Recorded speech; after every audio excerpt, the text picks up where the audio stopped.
My name's Tom Gibbons. I'm the Chief of Police here at the Stratton VA Medical Center. This is Jenn. She's a social worker assigned to suicide prevention. The last couple videos we've done was on firearm safety and how to use trigger locks.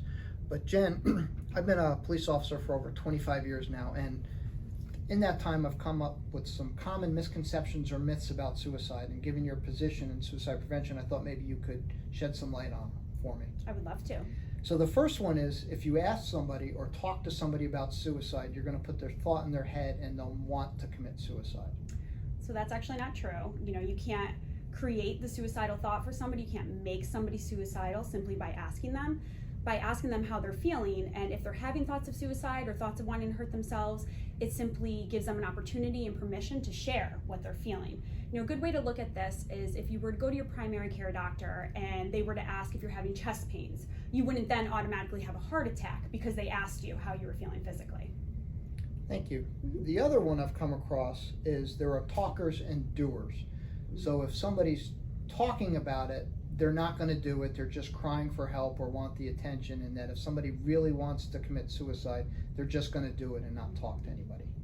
So this is a common misconception, and a lot of people become desensitized to people who make common threats. So it is possible that someone may have a secondary gain by saying or doing something, but it's very important that when somebody is talking about harm to self or others, that they're taken seriously. Even if they threatened it before and they haven't acted on it, it's typically a sign that other help is needed. Okay, thank you. The last one is more recent misconception I've come up with, or not come up with, heard, that women won't use a gun to commit suicide. So, 2/3 of all firearm related deaths are suicide. It is the most common method used by males, and poisons is the most common method used by females. However, females do use firearms to engage in self-harm, and we have seen an increase in that method among our female veterans, likely because they are trained in firearm usage because of their time in the service.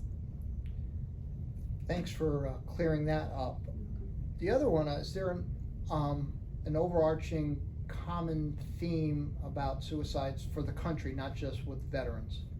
Yeah, something a lot of people may not know is that suicide is annually, the annual number of suicides in the US is double the number of homicides.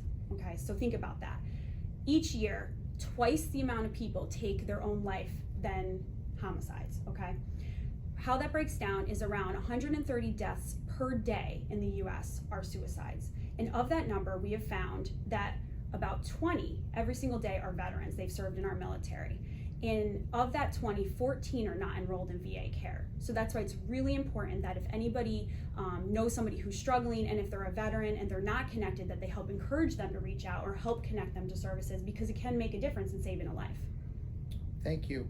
Again, like we said previously, if you are in crisis or you know someone is in crisis, please reach out to someone and get help.